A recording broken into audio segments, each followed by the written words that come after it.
If you could hop into a Wayback Machine and travel back in time on Delmarva, where would you go? I mean, well, it's a hypothetical situation, of course, because we don't really have one that we'll admit to. Well, let's see. It is summertime. Right. It's been hot, so I'd probably want to go to the beach. So maybe Ocean City in the days of the Victorian hotels and the big wraparound porches and the beautiful. That would be I would like that. Yeah, you want to do it? Yeah, let's go. Right now? Let's go. What perfect timing, because here is the man who can make it happen, Jim Duffy of Secrets of the Eastern Shore, here to whisk us away. How are you, Jim? I'm good. It's good to see you. Thank you for So coming. we have to start in Oxford? Yeah. Oh yeah, we can't start in Ocean City. We have to start in Oxford. Okay. Because that's where a woman named Rosalie Tilghman grew up. 1850s. Right. All right.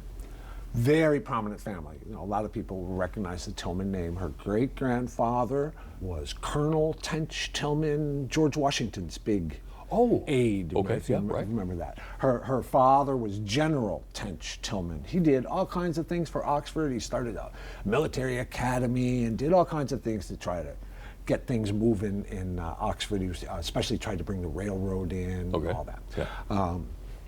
So very prominent family. They lived on a place called Plimhimmon Plantation, which is right near kind of the graveyard as you're pulling into Oxford. They had enslaved people working on that plantation. The Civil War came along, and her father was an ardent supporter of the Confederacy. Okay. Her brother died fighting for the Confederacy. She married a guy named Shreve, who was a veteran of the Confederate Army, who had been imprisoned at Pea Patch Island off of Fort Delaware. That's probably where he caught tuberculosis. So after the Civil War, everything goes south for this family. You know, the slave labor economy falls apart on them. The railroad goes out of the father's railroad company goes out of business. Right. Mr. Shreve dies of his tuberculosis. And all of a sudden, Rosalie Tilghman Shreve is 19 years old, with 2 children, and a widow. Wow. Yeah. And her father's going to die soon afterwards. A neighbor wrote in a diary about a sad scene in which this formerly super wealthy and proud family, they described the general holding an umbrella over his 2 daughters while they milked the cows. Oh my. You know. So they really hit on hard times, and her father dies, and we still can't go to Ocean City. Not yet? We have to go to Baltimore, because that's where she moved. Okay. And she opened up a boarding house in Mount Vernon, and she was very successful up there. And there's one thing that we'll circle back to at the end that I need to say. There was one day she went to the market to try to get food for her guests. And she bought too much food to carry by herself. And so she found a young African-American kid in Baltimore and gave her a penny, a nickel, a quarter, whatever, to help her carry those bags back to the boarding house. Okay. Right. So now we flash forward to 1894. She's successful enough, and Ocean City is just kind of taking shape. There's like 2 hotels there, 3 hotels there, and she buys this, what is now unbelievably prime land at 2nd Street and the ocean. Then it was a little bit to the north. She's such a good businesswoman. She builds this magnificent, if you look at old pictures of Ocean City, the pictures of the Plimhimmon Hotel named after her old plantation in Oxford, those are the ones that will make you go more weak at the knees than any of the other pictures, with the wraparound porches and the view of the beach and the ballroom and everything else. They had extravagant amenities by the early 1900s. They had electricity.